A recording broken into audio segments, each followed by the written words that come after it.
అందమైన జీవితం కార్యక్రమానికి స్వాగతం. నమస్తే కళ్యాణ్ గారు. నమస్తే అండి. అన్నా చెల్లెళ్ళ ఇష్యూ అండి. చెల్లి మనల్ని కాంటాక్ట్ చేసింది. ఒక 4 ఏళ్ల నుంచి వాళ్ళ అన్నయ్య తనతో మాట్లాడట్లా, కనీసం ఫోన్లో కూడా తను అంటే తిని ఈ అమ్మాయి నెంబర్ చూడగానే కట్ చేస్తున్నాడట. ఆ అమ్మాయి చాలా బాధపడుతోందండి. ఒక్కసారి మీరు మాట్లాడండి మేడం, కళ్యాణ్ గారితో మాట్లాడించండి, అన్నయ్య మనసు ఏమన్నా మారుతుందేమో అన్నట్టుగా తను మనకి మెయిల్ చేసింది. అమ్మాయి పేరు శ్వేత. ఓకేనా, కాల్ చేస్తానండి. ఇంకేం వివరాలు పెట్టలే కదమ్మా? అంటే కొంత పెట్టింది, అది నేను రివీల్ చేయటం కన్నా మీరు మాట్లాడితేనే బాగుంటుంది కళ్యాణ్ గారు. తప్పకుండా. హలో శ్వేత అండి. అవును మేడం, మీరెవరు? నేను జయానండి, అందమైన జీవితం ప్రోగ్రామ్ నుంచి కాల్ చేస్తా ఉన్నాను, సుమన్ టీవీ. నమస్తే మేడం. నమస్తే శ్వేత, బాగున్నావమ్మా? బాగున్నాను మేడం. ఓకే, నాతో పాటు డాక్టర్ కళ్యాణ్ చక్రవర్తి గారు కూడా ఉన్నారు. మరి నువ్వు మెయిల్లో పెట్టిన విషయం డీటెయిల్డ్గా డాక్టర్ గారికి చెప్పు. రైట్, ఒక్కసారి మాట్లాడతల్లి. శ్వేత, గుడ్ ఆఫ్టర్నూన్ అమ్మా. Good afternoon sir. చెప్పు నాన్న, సమస్య ఏంటి? ఏదో మీ బ్రదర్ గురించి ఏదో అని రాసావు సార్. యాక్చువల్లీ చిన్నప్పుడే మా నాన్న పొలం పనికి వెళ్తూ అక్కడ పాము కాటికి చనిపోయారు సార్. అప్పుడు అమ్మ అన్నయ్య నన్ను పెంచుతూ ఉన్నారు సార్. మా అమ్మ కూడా కొన్ని రోజులు మా నాన్న చనిపోయిన తర్వాత చనిపోయారు సార్. అయ్యో.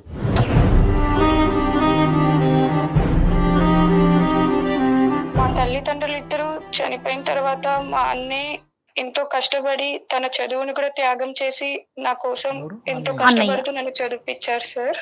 ఓకే అమ్మా. అన్నయ్య బాధ్యత. నీ వయసు ఎంత అమ్మా? అన్నయ్యకి నీకు సుమారుగా ఏ వయసు? తల్లి అమ్మ కూడా చనిపోయినప్పటికీ ఆ టైం మా అన్నయ్యకి అప్పుడు 16 సంవత్సరాలు సార్. నీకు నాన్న? నాకు 8 సంవత్సరాలు సార్. బా, గ్రేట్ అమ్మా అన్నయ్య. మా అన్న చదువును కూడా త్యాగం చేసి ఎంతో చిన్నప్పటి నుంచి కష్టపడి పెంచారు. మరి ఫైనాన్షియల్ గా ఎట్లా తల్లి? పొలం ఏదన్నా ఉందా శ్వేత? అప్పుడు ఉన్నింది మేడం. ఇప్పుడు మా అన్నయ్య నన్ను పెంచడం కోసం బిజినెస్లు చేస్తూ ఇలా జరుగుతూ అన్ని లాస్ అయింది. ఏం చేస్తుంటాడు అన్నయ్య? అన్నయ్య చాలా అంటే వేరే వేరే పనులు, పొలం పనులు అన్ని చేసుకుంటూ ఇలా ఫ్రెండ్స్ తో కలిసి బిజినెస్ స్టార్ట్ చేశారు. కానీ నీ చదువు గురించి తను చదువు వదిలేసాడమ్మా? అవును సార్. నా చదువు కోసం నన్ను ఈ సొసైటీలో మంచిగా పెంచడం కోసం, అమ్మా నాన్న లేని లోటు తీర్చడం కోసం, నా ఆనందం కోసం తన ఆనందాలన్నీ వదులుకున్నాడు సార్. నీ చదువు అయితే స్మూత్ గానే కొనసాగిందమ్మా? ఇంటర్ అయిపోయి బీటెక్ సెకండ్ ఇయర్ వరకు మంచిగానే చదువుతూ వచ్చాను సార్. Okay, BTech. ఆ ఫీజులన్నీ కూడా, కాలేజ్ ఫీజులన్నీ కూడా అన్నయ్యే? మ్యామ్, ఇప్పుడు నేను మా అన్నయ్యకి చాలా దూరంగా వచ్చి బతుకుతున్నాను మ్యామ్. అంటే ఎట్లా? అర్థం కాలేదు తల్లి. చదువు అయిపోయిందా నీది? ఇప్పుడు చదువు అయిపోయి నేను మంచిగా జాబ్ చేస్తున్నాను. ఓకే. దీనికన్నా ముందు జరిగిన కొన్ని సంఘటన వల్ల నేను మా అన్నయ్యకి చాలా దూరం అయ్యాను. ఏమైందమ్మా? అంత ప్రేమగా చూసిన అన్నయ్యకి నీకు మధ్యలో అంటే ఏం జరిగింది? మా అన్నయ్యకి అప్పులు పాలవ్వడం వల్ల నేను మా అన్నయ్యకి చాలా హెల్ప్ చేయాలని చాలా ఎన్నో జాబ్స్ వెతుక్కున్నాను. ఓకే. అంటే చదువుకుంటూ జాబ్స్ చేయాలనుకున్నావమ్మా? అవును సార్, చదువుకుంటూ జాబ్స్ చేయాలనుకున్నాను. తప్పులేదు. అవన్నీ కుదరని పరిస్థితిలో నేను ఒక తప్పుడు మార్గం ఎంచుకున్నాను. అంటే ఏంటమ్మా? అది కాల్ గర్ల్ గా నేను పని చేయాలనుకున్నాను సార్.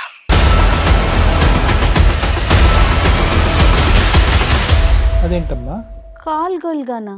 ఎలా వచ్చింది నీకు ఐడియా? అంటే కొన్ని దాంట్లో ఇలాంటి పనులు చేస్తే త్వరగా అమౌంట్ సంపాదించవచ్చు, మా అన్నయ్యకి నేను అప్పులు అన్ని తీర్చేయచ్చు అనే ఒక దీంతో చేయాల్సి వచ్చింది. అలా చేస్తూ ఒకసారి మా అన్నయ్య వాళ్ళ ఫ్రెండ్స్ ఇలా బుక్ చేసుకోవడం ద్వారా మా అన్నయ్యకి తెలిసింది సార్.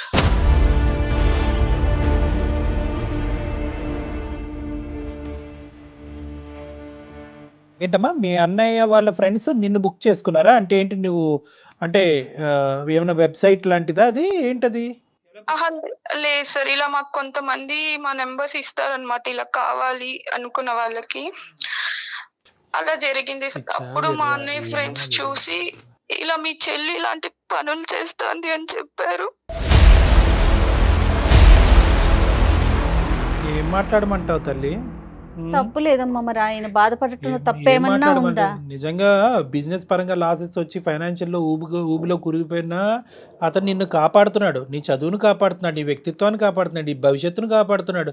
కానీ నిజంగా మా అన్నయ్య అంత కష్టపడుతుంటే చూడలేక ఈ అప్పులు అనేది లేకుండా ప్రశాంతంగా బతకాలని అలా తప్పుడు మార్గం ఇప్పుడు ఎంచుకున్నాను సార్. డబ్బు లేకపోయినా కూడా ఏదన్నా అడుగు తిన్న బతుకుతాడు, నిన్ను కాపాడుకుంటూ చూసుకుంటాడేమో కానీ నేను చిన్నప్పటి నుంచి తల్లి లేని తండ్రి లేనట్లు లోటు తీరుస్తున్న నా చెల్లిని ఈ స్థాయి వరకు తీసుకొచ్చి ఆఖరికి నా చెల్లెల ద్వారా వ్యాపారం జరుగుతుందా అనేటటువంటి మాటని ఏ అన్నయ్య జీర్ణించుకుంటాడమ్మా. నువ్వే చెప్తున్నావు తప్పుడు మార్గం అని. తెలిసి తెలిసి అంటే నువ్వు అంటే మీ కాలేజీలో ఆ మార్గంలో వెళ్ళిన వేరే అమ్మాయిలు ఉన్నారా? అలా ఏం లేదు సార్, నేనే ఇలా చేస్తే త్వరగా ఎలా అప్పులని వస్తుందమ్మా చేయొచ్చు. ఆ ఐడియా? ఎలా వస్తుంది అంటే ఎక్కడన్నా విన్నావా నువ్వు? ఎవరన్నా ఫ్రెండ్స్ నిన్ను ప్రోత్సహించారా? ఒక చండాలమైన ప్రశ్న అడుగుతాను, మొత్తం ఎంత సంపాదించావమ్మా దాని ద్వారా? సరే ఇంకా నేను అది అడగను, నా ప్రశ్న నేను విరమించుకుంటాను. సో మీ ఫ్రెండ్స్కి తెలిసిన తర్వాత ఏం జరిగిందమ్మా? ఇలా వాళ్ళు మా అన్నయ్యకి ఫోన్ చేసి చెప్పారు సార్, మీ చెల్లేంటి ఇలాంటి పనులు చేస్తాంది, అసలు నువ్వెలా మీ చెల్లికి ఇలాంటి పనులు చేయడానికి అలో చేస్తున్నావు అని. అంటే నిన్ను చూసారమ్మా? నువ్వు వెళ్ళావా డైరెక్ట్గా వాళ్ళ రూమ్కి కానీ వాళ్ళ ప్లేస్కి కానీ వెళ్ళావా? అంటే వాళ్ళు ఫోన్ చేసినప్పుడు కొన్ని ఫొటోస్ పంపిస్తాం కదా సార్, అప్పుడు చూసి ఇలా జరిగింది. అప్పుడు నేనా కాదా అనుకొని వాళ్ళు కన్ఫర్మ్ చేసుకోవడానికి నేను ఉన్న ప్లేస్కి వచ్చున్నారు.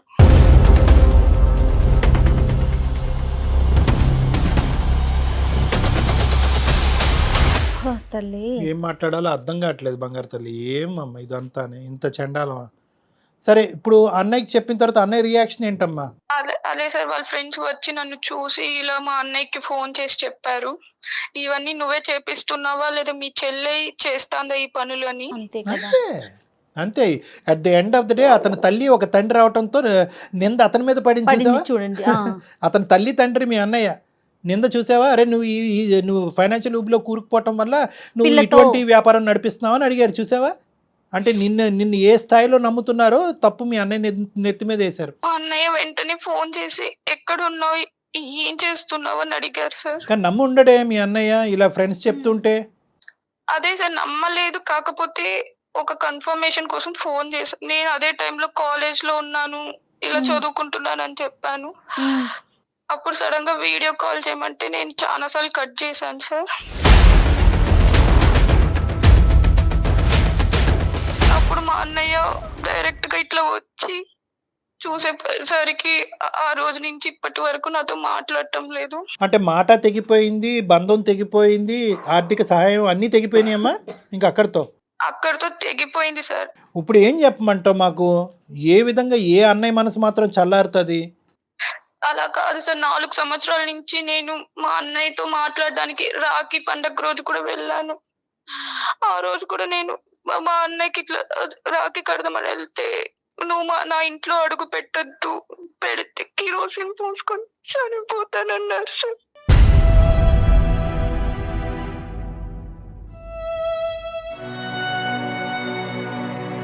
పెళ్ళయిందమ్మా అన్నయ్యకి? ఇంకా అవ్వలేదు సార్, తెలియని వయసులో చేశాను సార్. No, no. కానీ ఇప్పుడు మా అది అన్నయ్య అమ్మా అది తెలియని వయసు కాదమ్మా. నువ్వు అదే బీటెక్ చేయాలని తెలిసింది కదా నీకు. తెలియని వయసులో నువ్వు చేసినా ఏ పని చేయకూడదో ఆ పని చేసావు కదా తల్లి. దాన్ని అలా సమర్థించుకోకు. ఓకే, నువ్వు చేసింది తప్పు, దాన్ని ఒప్పుకో అంతే తప్ప నేను తెలియని వయసులో అంతే కదా. వయసు మీద ఏకమ్మ నింద. ఎందుకంటే నువ్వు బీటెక్ చదువుకుంటున్నావు, పెద్ద పెద్ద టెక్స్ట్ బుక్లు చదువుతున్నావు, ఎన్నో పరీక్షలు రాస్తున్నావు. పోనీ ఏదో అది సాంప్రదాయంగా ఆ కాలేజ్ మొత్తం అంతా ఇదే పనిలో ఉన్నారంటే మేము అనుకోవచ్చు. కాదంట, నువ్వు ఒక్కదానివే నీకేదో సడన్గా ఒక ఐడియా వచ్చిందంట, ఈజీ మనీ కాస్ట్లీ మనీ అని అనుకున్నావు, దిగావు. పోనీ ఒక్కసారి దిగిన తర్వాత తప్పు తెలుసుకుని చంపలేసుకుని ఈ చండాలం డబ్బులు నాకు వద్దు అని అనుకుంటే సరిపోయి ఉండేది. మీ అన్నయ్య ఫ్రెండ్స్కి దొరక్కపోతే ఇప్పటికీ కూడా నువ్వు ఇదే వ్యాపారంలో ఉండేదానివేమోగా. తప్పుగా అనుకోద్దమ్మా నా మాటని. అలా కాదు సార్, మనీ వస్తే నేను మా అన్నయ్యకి హెల్ప్ గా నీ ఉంటాను. మనీ చల్లంగా ఉండే మనీ కోసం ఏం చేస్తారే తల్లి, ఎలాంటి పనులు చేస్తారు? అమ్మ నువ్వు డబ్బులు తీసుకెళ్ళి మీ అన్నయ్యని బిజినెస్ అనేటటువంటి ఒత్తిడిలోంచి బయట వేస్తావు, కానీ ఎక్కడి నుంచే డబ్బులు వచ్చినాయి అని చెప్పే ధైర్యం ఉందా నీకు? చెప్పగలుగుండేదానివా అప్పుడు అన్నయ్య ఈ పద్ధతుల ద్వారా నాకు ఈ డబ్బులు సంపాదించిందని? లేదు సార్, అంత ధైర్యం లేదు సార్. సరే ఇప్పుడు మాకు చేయటానికి ఏంటమ్మా? అన్ని ప్రయత్నాలు జరిగినాయి, మీ అన్నయ్య చల్లబడట్లేదు, నాకు మళ్ళీ మా అన్నయ్యతో బాండింగ్ కావాలి అని నువ్వు మమ్మల్ని కోరుకుంటున్నావు. దానికి మేము మీ అన్నయ్యని సంప్రదించాలా? అవును సార్, ఒక్కసారి మా అన్నయ్యకి మీరు కాల్ చేసి మాట్లాడండి సార్ ప్లీజ్. అతను మాట్లాడచ్చు మాట్లాడకపోవచ్చు. ఏం కళ్యాణి గారు ఆవిడ ఫోన్ ఎత్తదా? నువ్వు చేస్తావా తల్లి? ఫోన్ చేస్తావా శ్వేత? నా నెంబర్ తెలిస్తే అసలు మాట కట్ చేసేస్తారు మేడం. ఒక్కసారి నేను మీకు నెంబర్ పెట్టాను కదా మ్యామ్, దాంట్లో నుంచి మీరే ట్రై చేయండి ప్లీజ్ మ్యామ్. సరేనా, ట్రై చేస్తారు కానీ కళ్యాణ్ గారు చెప్పండి, అంటే తను పాజిటివ్ గా well, తీసుకోవచ్చు అమ్మ తీసుకోకపోవచ్చు. ఇప్పుడు ఏంటంటే 2 థింగ్స్ అమ్మ. ఒకటి, అతను యాక్సెప్ట్ చేసి అన్ని అర్థం చేసుకుని దయదలిచి క్షమించి ముందుకొస్తే అది ఒక ఎత్తు. నువ్వు అన్న కోరిక ఫలిస్తుంది, అందమైన జీవితం ద్వారా మీ అందరం చాలా హ్యాపీగా ఉంటాం. ఒకప్పుడు ఫలించకపోతే కనుక ఇప్పుడున్న పరిస్థితే కంటిన్యూ అవుతుంది. దానికి మించిన నష్టం అంటూ ఏమీ జరగదు. అంటే అతని పని అతను చూసుకుంటాడు, నీ పని నువ్వు చేసుకోవాలి. అర్థమైందమ్మా? అలా కాదు సార్, మీరే ఎలా అయినా మాట్లాడించారు. మా అన్నయ్య లేకపోతే నేను బ్రతుకున్న శవం లాగా ఓ sir. No no no no, అది కాదులే అమ్మా. బేసికలీ ఏంటంటే ఒక్కొక్క వ్యక్తికి ఒక్కొక్క కష్టం ఉంటుందమ్మా, ఒక్కొక్క ఆలోచన శైలి ఉంటుంది. దాన్ని బలవంతంగా మనం ఉంచేసి అనేటటువంటి చేయకూడదు. నేను ఇంకా నుంచి నా లైఫ్ లో ఎటువంటి మంచి శుభకార్యాలు జరగాలన్నా మా అన్న చేతుల మీద జరగాలి రైట్ సార్. రైట్, అదే అర్థమైంది అమ్మ. ఒక ఆడపిల్లకి అది మినిమం కోరిక. తల్లిదండ్రులు లేనప్పుడు అన్నయ్య ముందుకు రావాలి. ఆ అన్నయ్య మనసు కాస్త ఈ విధంగా గాయపడింది. చూద్దాం అమ్మ, మనం ఏ విధంగా దాన్ని రెక్టిఫై చేయగలమో చూద్దాము. ఒక ప్రయత్నం అయితే చేద్దాం.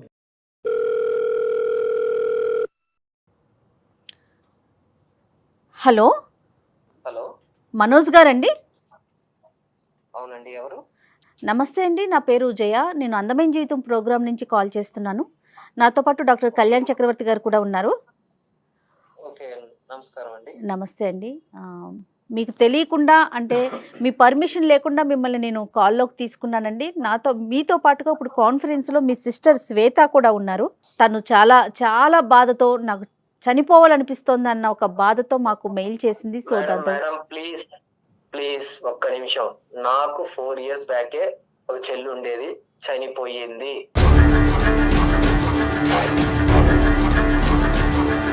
మనోజ్ గారు, మీ బాధను మేము అర్థం చేసుకుంటామండి, ఖచ్చితంగా అర్థమవుతుంది.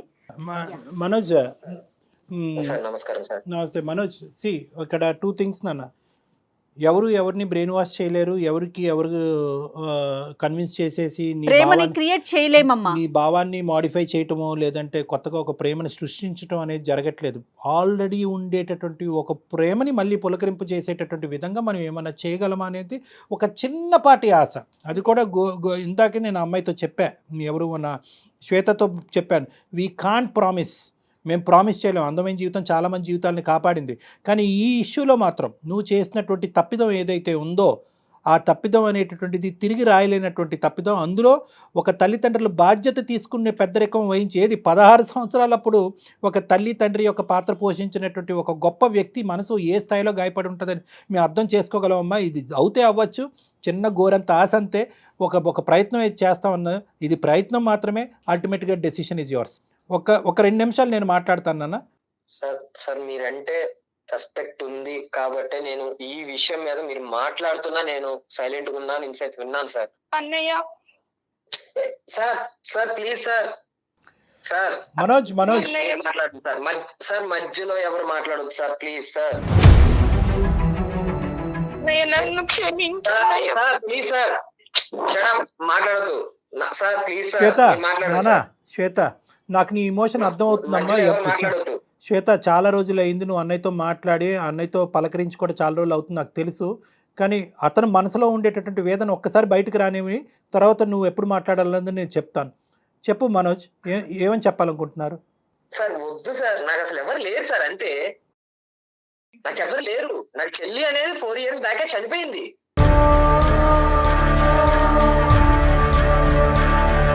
నాకు ఎవరు లేరు, నేను ఒంటరి వాడిని. అన్నయ్య మధ్యలో ఎవరన్నా మాట్లాడారంటే మాత్రం కాల్ కట్ చేస్తాను సార్. శ్వేత, నువ్వు ఒక్క 2 seconds ఆగినా ప్లీజ్ కైండ్లీ. నేను ఇది ఎందుకంటే ఇది మేము ఇంతకుముందు డీల్ చేసినటువంటి కేసెస్ లాంటిది కాదు. ఎందుకంటే కనుక ఇదేదో 5 నెలల్లో 6 నెలల్లో అవ్వలేదు మీ ఇద్దరి మధ్యన. ఆల్మోస్ట్ అతను ఫిక్స్ అయిపోయాడు మానసికంగా. ఏంటంటే ఈ బంధం తెగిపోయింది, అమ్మా నాన్న లేరు, ఇప్పుడు చెల్లి కూడా లేదు అనే కాన్సెప్ట్లోకి అతను వచ్చేసాడు. కాబట్టి లేదు, చెల్లి అనేటటువంటి ఆమె ఉంది, కేవలం ఒక తప్పు చేసింది. మనుషులు అనే వాళ్ళు తప్పులు చేయటం సహజం. మానవతా దృక్పథంతో క్షమించడం అనేటటువంటిది కూడా ఇంపార్టెంట్ అనే అంశం అతని బ్రెయిన్లోకి వెళ్ళాలి అంటే ఒక్క 2 నిమిషాలు నేను అతనితో మాట్లాడాలమ్మా. Shweta please. Okay sir. Manoj, నేను ఒక కాన్సెప్ట్ మాట్లాడతాను. ఆ కాన్సెప్ట్ నీకు అర్థం అవుతే ఓకే, వెల్ అండ్ గుడ్. కాకపోతే నాకు చెప్పు నాన్న. అమ్మ చెప్పండి నాన్న సార్. ఎక్కడ కూడా ఈ మొత్తం ప్రయాణంలో ఎక్కడ కూడా ఇందాక ఆ అమ్మాయి ఎక్స్ప్రెస్ చేస్తున్నప్పుడు సార్ పాము కాటుకి తండ్రి చనిపోయాడు, 2 సంవత్సరాలు తిరక్కముందే తల్లి చనిపోయింది అనేటటువంటి మాట చెప్తున్నప్పుడు ఆ అమ్మాయి ఏమైనా కంటతడి పెట్టుకుంటుందేమో అని ఆలోచించా, వినాలని అనుకున్నా, పెట్టుకోలే కంటతడి. ఎక్కడ ఎమోషన్ అవ్వలా తను. అంటే దాని అర్థం ఏంటంటే వాళ్ళు లేనటువంటి లోటుని అంత చక్కగా నువ్వు తీర్చేవు అనేటటువంటి దాని అర్థం అనమాట. ఎక్కడా కూడా అమ్మాయి నీ గురించి ఒక్క డిస్రెస్పెక్ట్ఫుల్ వర్డ్ చెప్పలేదు తెలుసా. తల్లిదండ్రులు లేనటువంటి లోటు తీర్చేవని అంది. ఆ అమ్మాయి గురించి నీ జీవితాన్నే త్యాగం చేసావు, నీ చదువునే ఆపుకుని అతి పిన్న వయసులో బిజినెస్లు చేసి బిజినెస్ సక్సెస్ అవ్వకపోతే ఒక బిజినెస్లోంచి ఒక బిజినెస్లోకి దుంకి ఫైనాన్షియల్గా ఇరుక్కుపోవడంతో అరే మా అన్న నన్ను ఇన్ని సంవత్సరాల పాటు నా గురించి బాధపడ్డాడు. ఏ పద్ధతిలో వెళ్ళింది నీ చెల్లి అనేది తర్వాత మాట్లాడుకుందాం, కానీ తన ఉద్దేశాన్ని ఈరోజు మనం అర్థం చేసుకుందాం. ఒక్కసారి 2 నిమిషాలు నా మాట విని మనోజ్. ఉద్దేశం ఒక్కటే చూద్దాం, కాన్సెప్ట్. ఇందాక నుంచి కాన్సెప్ట్ అంటున్నాను కదా, కాన్సెప్ట్ ఏంటంటే ఉద్దేశం. అరే ఇన్ని రోజులు బట్టి అన్ని త్యాగం చేసి కష్టపడేటటువంటి నా అన్నయ్యకి నేను ఏమీ చేయలేనా? అప్పుల భారాన్ని కూరుకుపోయి నేను చనిపోవాలి, నేను ఉరి తీసుకుని చచ్చిపోవాలి, బతకలేను అనేటటువంటి అన్నయ్యకి ఒక జీవనాధారం పోయాలి అనేటటువంటి ఒక పెద్ద ఉద్దేశంతో ఒక చెల్లి చేసిన మనోజ్, ఒక చెల్లి చేసినటువంటి తప్పులు చేస్తావు నాన్న, నేను చేస్తాను తప్పులు, నువ్వు చేస్తావు తప్పులు, ఈ అమ్మాయి చేస్తుంది తప్పు, ఆ తప్పు చేసింది, తప్పు చేసి రియలైజ్ అయిందా లేదా? తను తప్పు చేయలేదు, నన్ను చంపేసింది అంతే.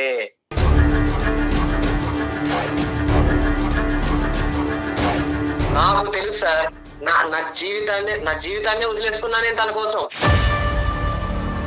తను తప్పు చేసింది కాబట్టి తన మనసులో చచ్చిపోయింది అనే మాట అంటున్నావు. దయచేసి మీ భవిష్యత్తు కోరుతూ మీ ఆలోచనని మీ జీవితాన్ని కాపాడేటటువంటి 2 పెద్దవాళ్ళు ఉన్నారు. దయచేసి ఆ పదం పదే చచ్చిపోయింది అని అనకనన్నా, ఎందుకంటే ఆ అమ్మాయి నిజంగా చచ్చిపోవాలనుకుంటుంది. తను వెళ్ళినటువంటి పద్ధతి తప్పే, ఎందుకంటే మన సమాజం అది యాక్సెప్ట్ చేయదు. వేరే సమాజాల్లో వేరే దేశాల్లో అది కామన్ అనుకుంటారు, అది వృత్తిరీత్యా చూస్తారు. దాన్ని ఒక మనోజ్ నేను ఒక 2 నిమిషాలు మాట్లాడతాను. వాళ్ళు ఒక వృత్తిగా దీన్ని ఒక సాంప్రదాయబద్ధంగా మనం దీన్ని అంగీకరించాం, దాన్ని ఒక వృత్తిగా తీసుకునేటటువంటి దేశాలు కూడా ఉన్నాయి. సరే ఆ దేశాల గురించి మనం ఎందుకండి, ఇక్కడ పుట్టి పెరిగిన వాళ్ళు మన కల్చర్ గురించి మనం మాట్లాడుకోవాలి అంటే కనుక ఈరోజు ఆ అమ్మాయి అన్ని విధాలుగా ఒక ఇరుకున పడింది. కాలేజ్ ఫీజులు కట్టాలి, అన్నయ్య ఏమొచ్చి అవస్థలు పడుతున్నాడు ఆ అకాడమిక్స్ కంటిన్యూ చేయడం గురించి. బాధను చెప్పుకోవటానికి తల్లిదండ్రులు లేరు, తల్లిదండ్రులు చనిపోయారు, అన్నయ్య బాధ చూడలేకపోయింది. ఈ పద్ధతిలో నేను వెళ్తున్నానని అంటే కనుక ఏ అన్నయ్య ఒప్పుకోవడానికి తనకు తెలుసు. కానీ అప్పులు తీరితే కనుక అన్నయ్యని సేవ్ చేస్తాను అనేటటువంటి ఒకే ఒక ఆలోచన, ఒకే ఒక ప్రేమ, ఒకే ఒక దృక్పథంతో నేను ఖండిస్తున్నాను అన్న. ఈ సమాజంలో పుట్టి పెరిగేటటువంటి ప్రతి మగాడు అన్నయ్య అనుకునేవాడు, ఒక తండ్రి అనుకునేవాడు, ఎవడైనా కూడా వాళ్ళ కూతురు కానీ ఒక చెల్లి కానీ ఈ తప్పు చేస్తే కనుక ప్రతి వాళ్ళు ఖండిస్తారు, ఎవరు ఖండించరు. నువ్వు చేసినటువంటిది కొత్తదనం ఏంటి, వేరే వాళ్ళు చేయనటువంటిది ఏంటి? కరెక్టే, నీ మనసు గాయపడింది, అమ్మాయి వెళ్ళిన పద్ధతి తప్పే, రియలైజ్ అయ్యిందా లేదా? ఇప్పుడు ఆ అమ్మాయి పద్ధతిగా బతుకుతుంది, అప్పుడు చేసినటువంటి పాపానికి ఇప్పటికీ చంపలేసుకుంటుంది. కానీ ఇప్పటికీ కూడా ఒకే ఆశ, ఒకే ఆలోచన, ఒకే కోరికతో బతుకుతుంది. ఏ రోజైనా కానీ మా అన్నయ్య నా దగ్గరికి వచ్చి నన్ను కాపాడుతాడన్న ఉద్దేశంతో తప్ప. సార్ చెప్పారు కదా, ఒక్కసారి నా బాధ వినండి సార్. చిన్నప్పటి నుంచి పొరపాటు కూడా అమ్మా నాన్న లేరు అనేది కొంచెం కూడా కలిగించకుండా పెంచాలి అనే ఉద్దేశంతో నా జీవితాన్ని కూడా వదిలేసుకున్నాను నేను. అది తల్లిదండ్రులు లేకుండా ఒక ఆడపిల్లని పెంచడం ఎంత కష్టమో మాకు తెలుసమ్మా మనోజ్, మాకు తెలుసు, మేము అర్థం చేసుకుంటున్నాం దాన్ని. ఆ అమ్మాయి కూడా అర్థం చేసుకుంది. ఇప్పుడు మేడం వినండి, శ్వేత కూడా అర్థం చేసుకుంది మనోజ్. అక్కడ ఇంకోటి ఎంత ఇక్కడ చూసుకున్నానో బయట సమాజంలో కూడా పేరెంట్స్ లేకపోయినా అరే ఏం బతుకుతున్నారా వీళ్ళు అని అనిపించుకోవాలని. తను చదువుకుంటే మంచిగా సెటిల్ అయితే అంటే ఇక్కడ తను సెటిల్ అయిందంటే నేను హ్యాపీగా ఉన్నట్టే. ఇంకా అలాంటిది సొంత నా ఫ్రెండ్సే ఏరా దగ్గరుండి నువ్వు బిజినెస్ చేపిస్తున్నావా నీ చెల్లి చేత అని అడిగారు.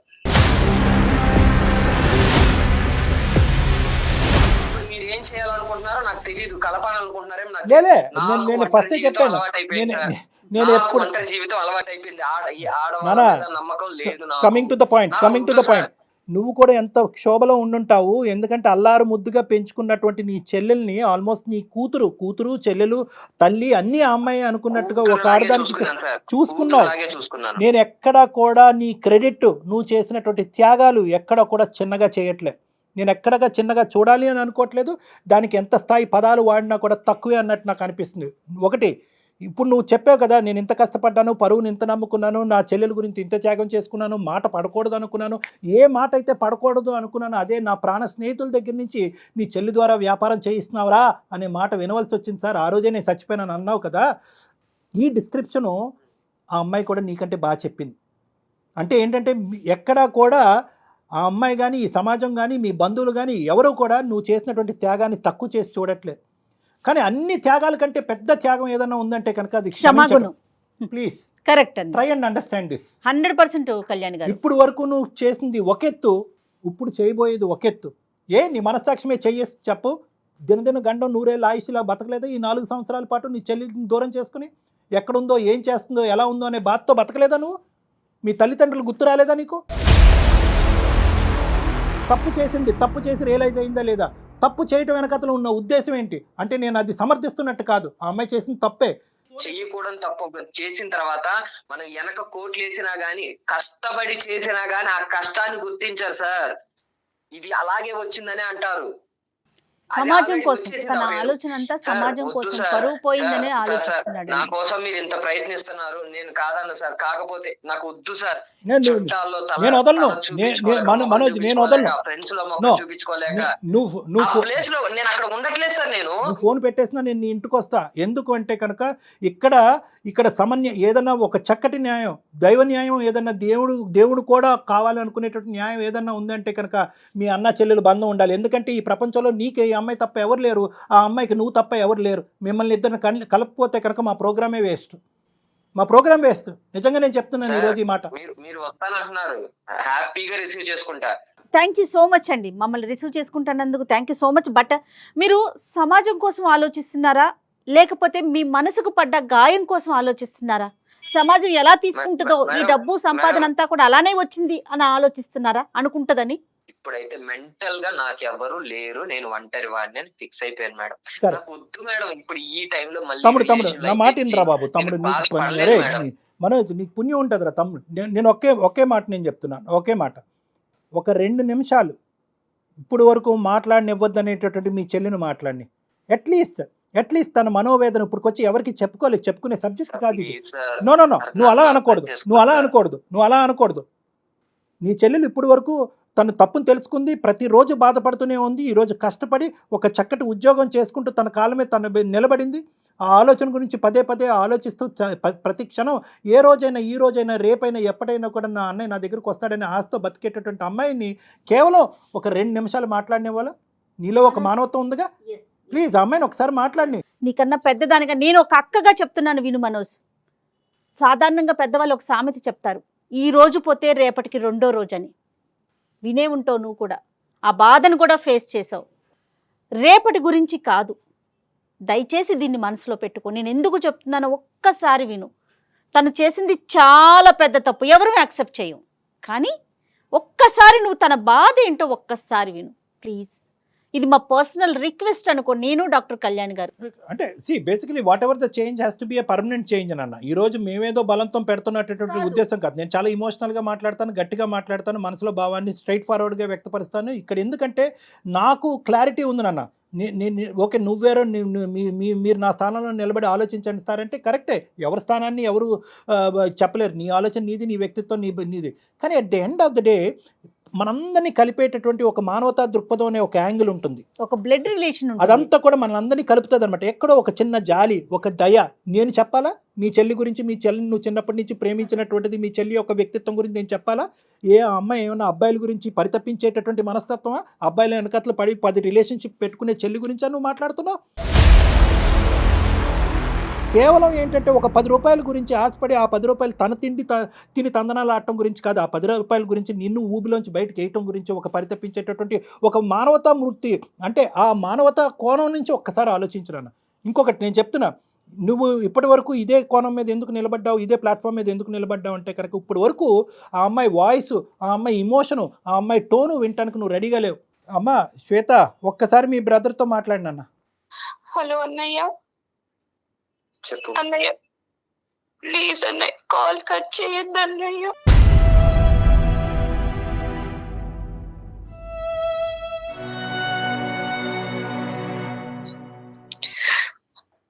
నాకు అన్నయ్య. మాట్లాడడం లేదు.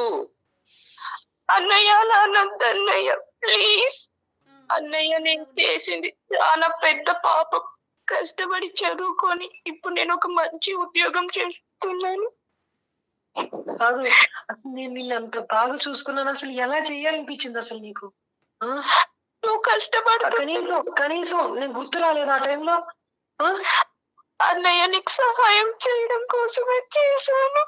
ఏంటి ఆ పాపిష్టి డబ్బుతోనా? ఆ పాపిష్టి డబ్బులు ఏం చేసుకోవాలి? తప్పైపోయింది అన్నయ్య, ఇప్పటికన్నా క్షమించు ప్లీజ్. తన కన్నీటితో నీ కాళ్ళు కడుగుతోందమ్మా. మనోజ్ ప్లీజ్ ఒక్కసారి ఆలోచించు. నువ్వు అసలు డాక్టర్ గారు అన్నట్లుగా మేమెవరో మీ ఇద్దరి మధ్యలో, అన్నా చెల్లెల మధ్యలో, చెల్లి గురించి చెప్తానుకో లేకపోతే అన్న గురించి చెప్తాకో మేమెవరు అమ్మా? దెబ్బ తగిలితేనే తట్టుకోలేను అలా ఊహించుకొని నీ బాధ తప్పే లేదు. అసలు అన్నయ్య ప్లీజ్ అన్నయ్య, ఒక్కసారి క్షమించన్నయ్య ప్లీజ్ అన్నయ్య. ఏం అర్థం కావట్లేదు. మనోజ్ అందుగురించే మనోజ్ ఇన్ని రోజులు బట్టి ఆ అమ్మాయి బాధ ఆ అమ్మాయి మనసులో ఉంది, నీ బాధ నీ మనసులో ఉంది. మీరిద్దరు ఎదురుబెదురు కూర్చుని కొంతవరకు మనసు విప్పి మాట్లాడుకుని ఉంటే కనుక ఇంకో విధంగా ఉంటుంది. సరే, నువ్వు చాలా ఎథికల్ అండ్ సెంటిమెంటల్ పర్సన్, నీకు వాల్యూ సిస్టమ్స్ ఎక్కువ ఉన్నాయి కాబట్టి నువ్వు ఆ అమ్మాయిని ఎప్పుడైతే తప్పు అనే పదం విన్నావో, ప్రత్యేకంగా నీ ప్రాణ స్నేహితుల దగ్గర విన్నావో, అక్కడి నుంచి అక్కడ కట్ చేసేసావు. డైవర్ట్ చేసావు. నేను ఇప్పుడు ఏమని చెప్తున్నానంటే, నువ్వు ఒకే పదం అన్నావు ఇందాక, నాకు అర్థం కావట్లేదు సార్ అని చెప్పి. మీకు అర్థం కాలేనప్పుడే మాలాంటి వాళ్ళు. సో నేనేమంటున్నానంటే ఇద్దరు సార్ ఒక్క నిమిషం సార్. అన్నయ్య కావాలంటే నన్ను చంపే అన్నయ్య. అయ్యో